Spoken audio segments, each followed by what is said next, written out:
Bonjour à tous, nous sommes ravis de vous retrouver pour cette nouvelle saison et ce nouveau Débat JA, le podcast de la rédaction sportive de Lyon Républicaine sur l'actualité de la JOCR s'est enrichi pendant la trêve. Alors comme avant, vous pourrez retrouver notre débat autour de la JOCR et de la Ligue 2 chaque dimanche soir sur lyon.fr. Mais cette saison, nous vous proposons une nouveauté. Vous pouvez nous envoyer vos questions via notre site internet et nous y répondrons à l'issue du débat. Alors nouvelle saison, mais toujours les mêmes experts. J'ai à mes côtés deux journalistes du service des sports de Lyon Républicaine, Florent Leibro. Bonjour Florent. Salut Sabrina, bonjour à tous. Et Julien Benboili. Salut Julien. Bonjour à tous. Alors messieurs, vous allez débattre aujourd'hui autour d'une question qui est la suivante. La défaite de la JA face à Sochaux est-elle accidentelle ou révélatrice ? Alors avant de dégainer vos arguments, petite prise de température. Florent, qu'est-ce que tu en penses ? Est-ce que cette défaite est révélatrice ou accidentelle ? Alors, je serais plutôt dans l'idée qu'elle est assez révélatrice. On a pour coutume de dire qu'il y a toujours des enseignements à tirer déjà d'une défaite, malgré le fait que le coach Jean-Marc Furlan ressassait après le match un contexte particulier et des éléments contraires à la JA qui ont donné un résultat négatif à cette soirée-là. Mais on en reviendra plus tard du coup.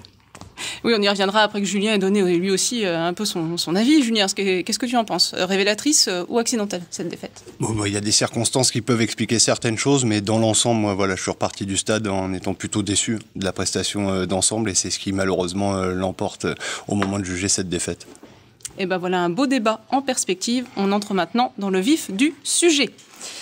Messieurs, du coup, accidentelle ou révélatrice cette première défaite. Alors évidemment, au final, ça fait 2-0 pour Sochaux, mais il s'est passé plein de choses pendant cette rencontre et même avant cette rencontre, ça a commencé dès l'échauffement avec le forfait du capitaine et défenseur Samuel Souprayen.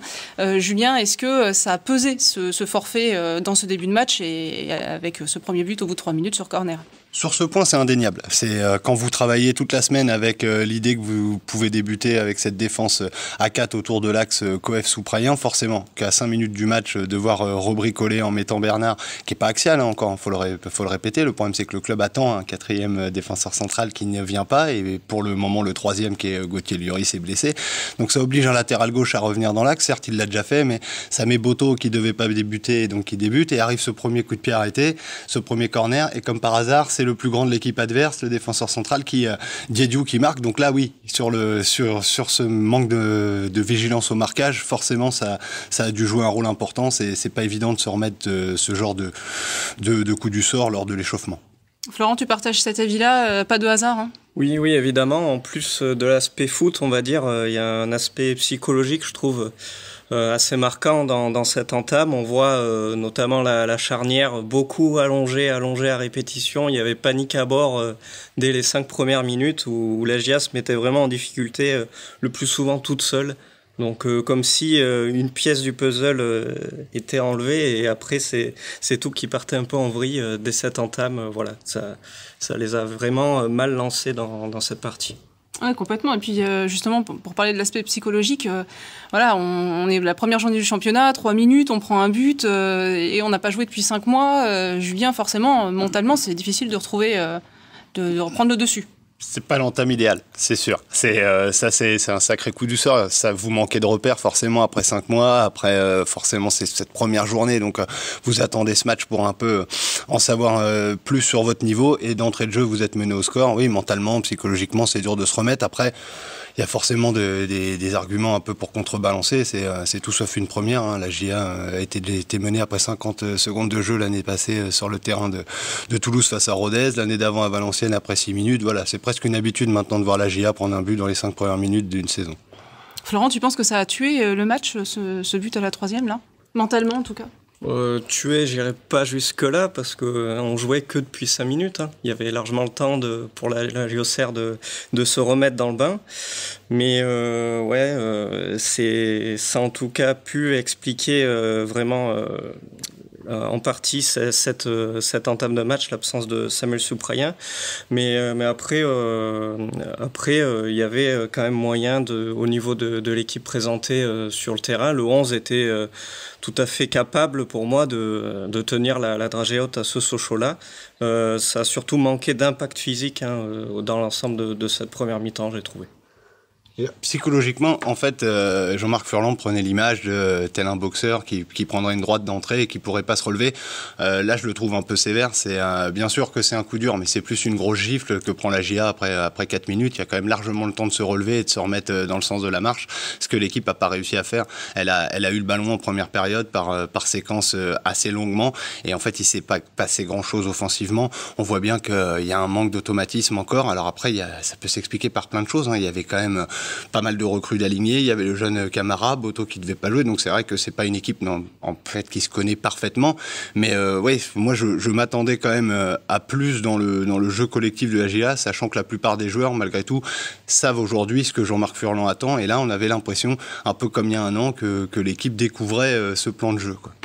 Alors les joueurs qui étaient alignés, on y reviendra tout à l'heure, on va rester sur les faits de jeu pour l'instant qui ont pu perturber la GIA pendant cette soirée. On a vu, on va dire, une fin de première mi-temps où ça allait un petit peu mieux, la GIA commence à sortir un peu, et puis alors début de deuxième mi-temps, et là la cata, avec le deuxième but, la grosse blessure de l'attaquant sochalien Kitala, l'expulsion aussi du gardien auxerrois Donovan Néon, et là, deuxième coup dur, Julien. Oui, là le problème c'est que la GIA pour la deuxième fois du match reste au vestiaire alors que la mi-temps reprend. C'est-à-dire après avoir raté la première, elle rate totalement la seconde. Et ça part d'une énorme erreur de Coef qui veut faire une passe en retrait à Léon, elle est mal appuyée et Kitala intercepte, trompe Léon et dans le choc, malheureusement pour lui, se fracture gravement la jambe. C'est tombé depuis, c'est tibia péroné, c'est officiel.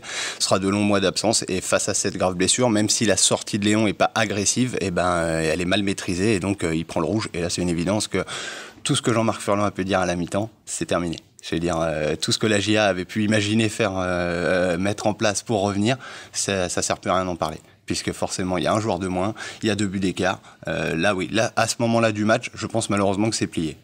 Et là, Florent, c'est un deuxième fait de jeu, effectivement, qui scelle presque la rencontre. Mentalement, en tout cas, c'est compliqué de revenir. C'est un fait de jeu, mais c'est une erreur individuelle à la base aussi. C'est vraiment une erreur technique qui entraîne ce but-là. Du coup, pour pas le citer, Coef qui appuie mal sa remise, donc en retrait. Donc elle l'a un peu cherché aussi. Là, il suffit pas de trouver des éléments extérieurs. C'est vraiment sur ce moment-là un fait de jeu réel dans le match. Voilà, une erreur technique. Encore s'aborder d'entrée de deuxième mi-temps. C'est compliqué après de revenir et de pas être dépassé par les événements, quoi. Là où ça peut devenir révélateur, puisque c'est un peu notre question, c'est que c'est pas nouveau. C'est la saison passée, il y a peut-être eu que 28 matchs, mais pendant une bonne moitié de saison l'an passé, le staff a cherché les moyens de faire en sorte que l'équipe soit plus concentrée dans les entames de mi-temps. Là, pour le coup, premier match, première mi-temps, bingo, deuxième mi-temps, bingo. Donc ce mal-là, il existe encore.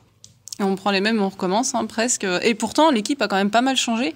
Il y a notamment pas mal de recrues qui étaient alignées contre Sochaux. Est-ce que c'était les bons choix, tout simplement, Julien ?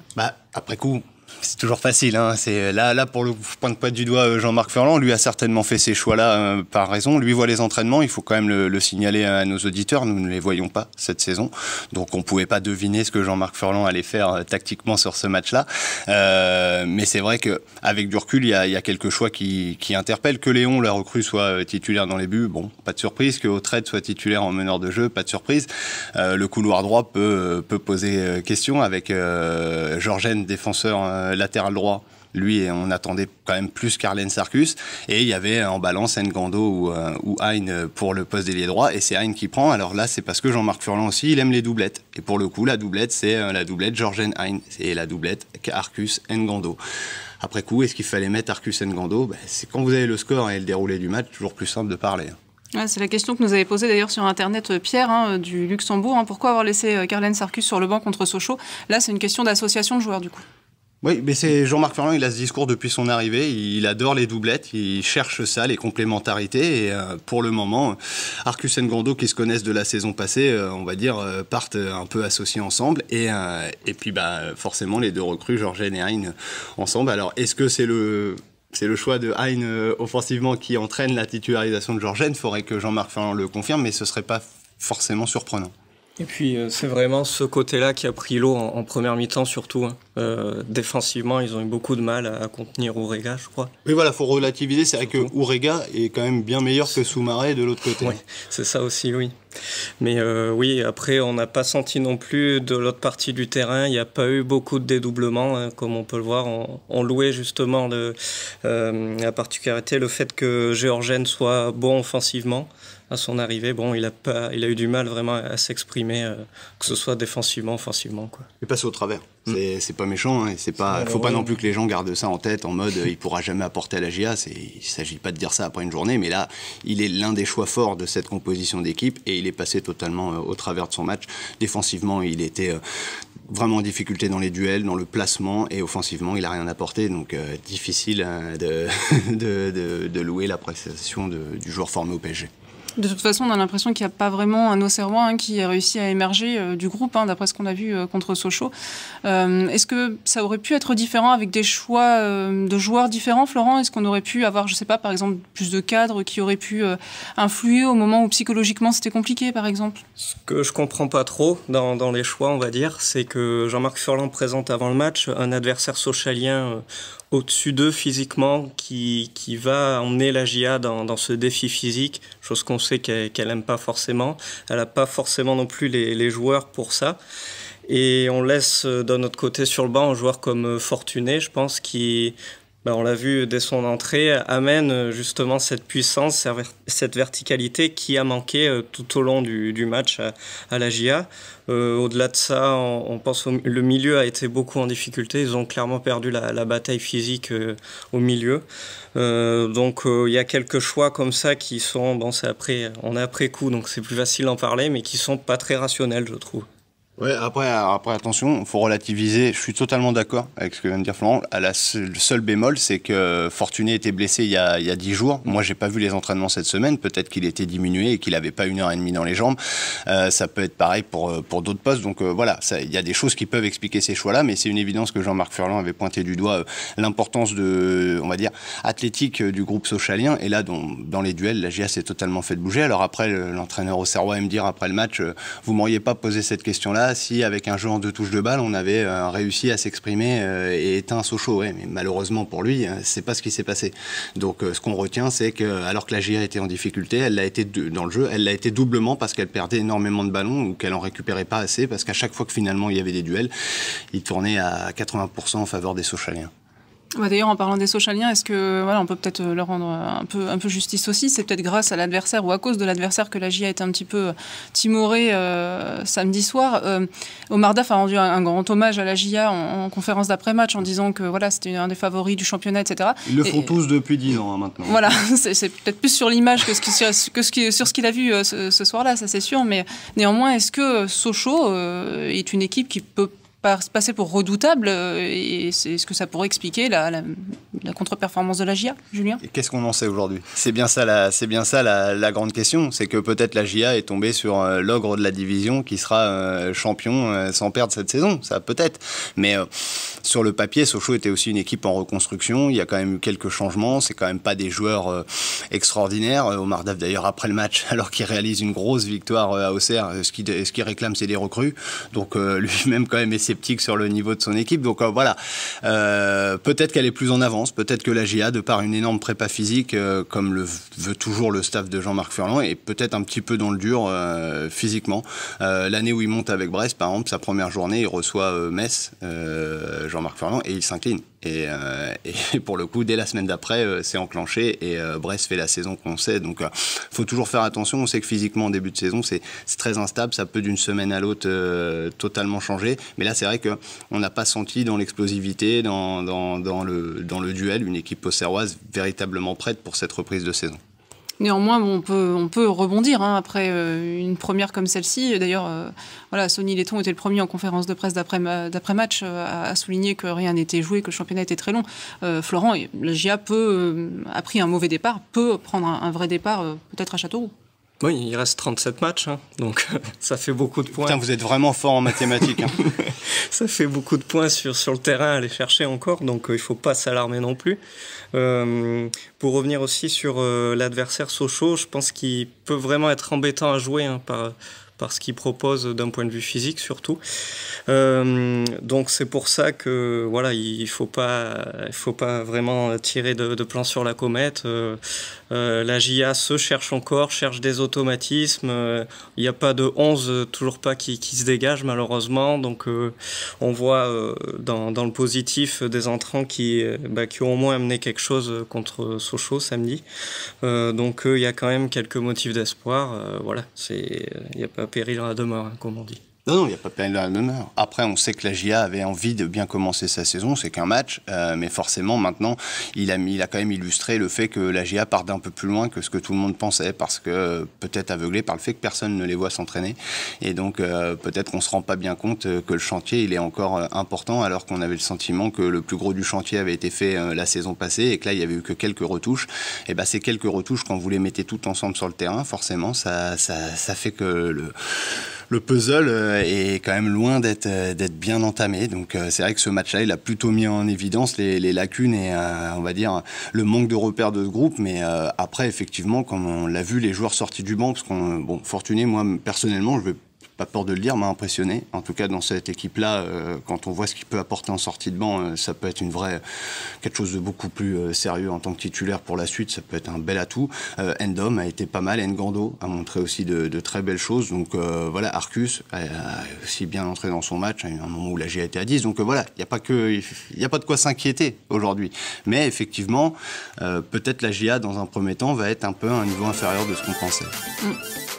La défaite contre Sochaux était-elle accidentelle ou révélatrice? On espère vous avoir aidé à y voir un petit peu plus clair. Merci messieurs pour ce débat. Avant de répondre aux questions de nos internautes, tradition oblige, on passe à vos tops et à vos flops. On commence par Florent. Tiens, le top de Florent, Ligue 2 et AJA. Ce sera un top AJA, mais je ne vais pas parler du terrain, mais plus ce qui s'est passé autour au niveau de l'ambiance. Je voulais saluer la belle banderole à l'effigie de Jean-Claude Hamel, réalisée par les Ultras d'Auxerre, qui ont rendu un bel hommage à l'ancien président auxerrois. Tout au long du match aussi, malgré le contexte ambiant qui n'était pas très favorable, pour les raisons qu'on connaît, ils ont donné de la voix et ont plutôt bien rempli leur rôle de 12e homme. Ils ont réussi leur début de saison. Ouais. Ils étaient là, les supporters de la JA. Un flop peut-être, Florent ? On l'a évoqué, je vais revenir sur la performance d'Alex Georgen, sans y tomber dessus pour autant, c'est une première, il faut s'adapter. Mais j'ai senti, au-delà de ces problèmes de placement peut-être défensif, footballistique, c'est dans sa gestuelle où vraiment il me faisait presque de la peine, on le sentait vite dépassé, il baissait les bras, c'est vraiment un match à oublier pour lui, on espère que ça ira mieux par la suite. Les supporters en top, Georgen plutôt en flop. Julien, de ton côté, qu'est-ce que tu retiens comme top pour cette soirée ? Top, c'est un bien grand mot, mais en tout cas, ça fait suite à un fait de jeu malheureux, mais je suis content de la première en Ligue 2 de Sonny Letton. C'est un gamin du club, entre guillemets, arrivé à 15 ans de La Réunion et qui a rapidement montré un potentiel. On se disait c'est un futur grand. Cette saison, en tout cas, pour diverses raisons, il est numéro 2 dans la hiérarchie des gardiens. Et voilà, comme ce poste peut vite évoluer, Léon ayant pris le rouge en début de seconde période, il s'est retrouvé à devoir rentrer. Et il avait joué il y a 2 ans en Coupe de la Ligue, mais il avait jamais joué encore en Ligue 2 et je trouve que c'est forcément une date qui restera gravée à jamais pour lui, c'est important et en plus il a fait une deuxième période correcte, je veux dire les 3-4 ballons qu'il a eu à faire, il les a bien pris, bien interceptés avec autorité et va falloir d'ailleurs qu'il soit solide puisqu'il aura maintenant, c'est une autre étape, logiquement sa première titularisation samedi à Châteauroux. Le top donc pour Sonny Letton et un flop à retenir de cette soirée.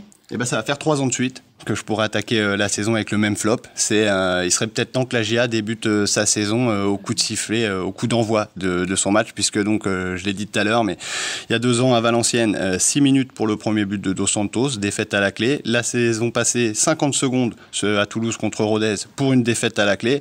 Et cette fois, 4 minutes pour une défaite à la clé. Donc vivement la saison prochaine, en espérant que cette fois la GA sera prête. Record à battre pour la vitesse du premier but de la saison. Merci messieurs pour ces tendances et à présent, place aux questions de nos internautes. Alors vous nous les avez posées sur lyon.fr et nous avons sélectionné donc les plus pertinentes parmi vos questions pour ce premier Deb Agia. Romain de Paris nous parle mercato, il nous demande au sujet des transferts. Jean-Marc Furlan a évoqué la possibilité de recruter encore 2 joueurs. Outre celui de défenseur central, quel serait le second poste visé? Julien, est-ce qu'on a une idée?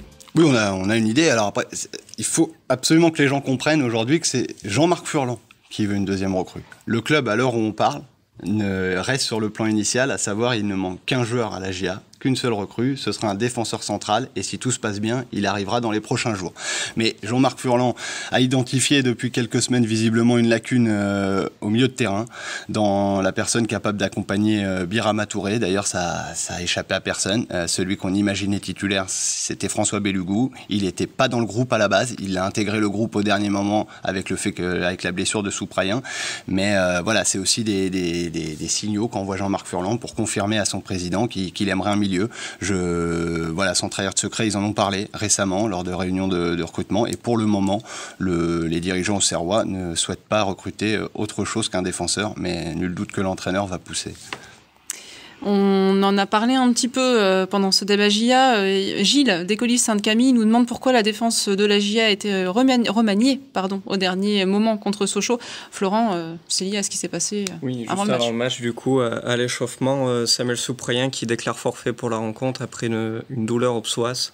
Du coup remaniement, donc on a Alex Georgen qui passe latéral droit et surtout Quentin Bernard qui intègre la charnière avec Alexandre Coef en remplacement de Souprayen et ce qui nous fait l'entrée de Boto dans le 11 arrière gauche. Donc voilà, une défense remaniée pour débuter le match. C'est vrai que ça fait que dans ce qu'on imaginait être la défense de la GIA, puisque les gens imaginaient quand même plus Arcus que Georgen, ça fait 3...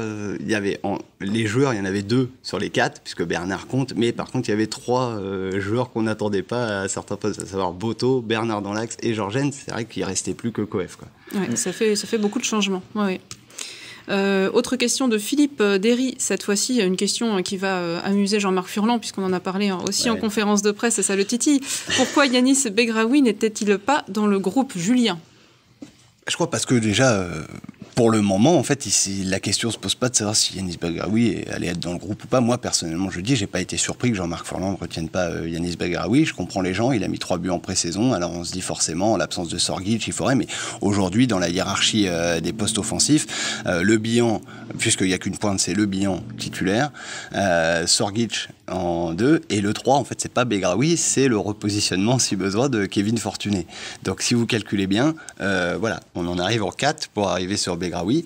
Begraoui, encore une fois, on en a beaucoup parlé la saison passée, il a mis beaucoup de buts en National 3, mais en National 3, il y a un gap énorme entre le football professionnel et le N3. Il a un profil très particulier, c'est un joueur vraiment de surface qui va pas forcément beaucoup peser. Là, on voit bien qu'il y a eu beaucoup de longs ballons face à une charnière très difficile. Je pense pas que Begraoui aurait apporté autre chose que le bilan. Les buts qu'il a mis, c'est des buts de surface. Je vois pas comment il aurait pu marquer contre Sochaux, puisque de toute façon, le ballon n'a pas été dans la surface. Il est formé au club, Yanis Begraoui, et c'est pour ça que Jean-Marc Furlan accuse un petit peu de patriotisme, on va dire, tous ceux qui se posent la question de savoir pourquoi Yanis Begraoui ne fait pas partie des groupes et n'est pas titulaire. Florent ? Il est 4, voire même 5, si on prend du Gimon, qui est aussi dans le groupe. Là, bien malin savoir lequel des deux est dessus, voilà, mais en tout cas, les deux risquent de ne pas avoir beaucoup de temps de jeu en pointe cette saison. Après, Jean-Marc Furlan dit, si Begraoui a l'entraînement, a l'évolution qu'il faut, il aura un moment sa chance. Je ne suis pas certain que ce soit pour demain. On verra. Complètement à l'opposé sur le terrain, Léonie nous demande, après l'expulsion de Donovan Léon, Sonny Letton est-il prêt à être titulaire à Châteauroux? Faut-il remettre Mathieu Michel? Florent, est-ce qu'il est prêt, Sonny Letton, éventuellement à être gardien en Ligue 2? Il faudra en tout cas, parce que la hiérarchie a été définie avant la saison. On savait que Donovan Léon, la recrue, serait titulaire au poste. En numéro 2, Sonny Letton. En numéro 3, Mathieu Michel. Donc il a déjà saisi plus ou moins sa chance contre Sochaux en réalisant une entrée correcte, comme le disait Julien. Donc cette expulsion, à voir combien de semaines il écopera Donovan Léon. En tout cas, Sonny Letton doit être prêt à entrer dans l'arène. Et on a vu, par contre c'est peut-être pas une très bonne nouvelle pour lui, mais Mathieu Michel ce week-end a évolué avec l'équipe réserve, défaite à Bobigny 2-1. Il est très impliqué sur l'ouverture du score de Bobigny en effectuant une mauvaise relance. Il veut dribbler son adversaire, son vis-à-vis, et il se fait intercepter et but derrière. Donc tout ça est pas très encourageant pour voir un bouleversement dans la hiérarchie. Sonny Letton, je pense, est prêt lui personnellement, et de toute façon, on voit qu'il le soit. Il a dit Julien hier en conférence de presse. Il a de l'appétit, Sonny Letton. Il vaut mieux qu'il en ait. De toute façon, ça fait 2 ans maintenant qu'il pousse derrière. Et encore une fois, on l'a dit, il a un gros potentiel. Donc il était numéro 3. Il avait du mal à se contenter de ce rôle-là. Il espérait gravir un peu les échelons. Cette année, le club a fait le staff a fait le choix de le mettre numéro 2. Ils vont pas changer parce que Donovan Léon prend un rouge dès le premier match. Donc là, oui, ça fait énorme surprise. C'est Letton qui jouera contre Châteauroux. Est-ce qu'il est prêt? En tout cas, il est plus prêt que ces dernières années. Il avait à une époque un petit problème psychologique de concentration, de rester bien concentré sur le match, garder le fil durant 90 minutes. Je pense qu'il a beaucoup progressé de ce côté-là. Maintenant, est-ce qu'il est prêt? Il n'y a qu'une manière de le savoir, c'est de le mettre. S'ils l'ont mis numéro 2, c'est qu'ils estiment qu'il est prêt. Eh bien, samedi, on verra ça. Là, c'est même pas une question de boulette ou pas de Michel ce week-end. On va pas changer la hiérarchie cette semaine. Il n'y a qu'une énorme suspension de Léon qui forcerait à se poser des questions. Mais là, sur un match, de toute façon, c'est le rôle du numéro 2 de prendre les gants. On en reparlera certainement lors du prochain débat JA. Merci messieurs d'avoir répondu aux questions de nos internautes, et merci à vous de nous les avoir fait parvenir. N'hésitez pas à faire la même chose la semaine prochaine, car on se retrouve le dimanche 30 août au lendemain du déplacement de la JA à Châteauroux pour la 2e journée de Ligue 2. Merci d'avoir écouté le débat JA. À très bientôt.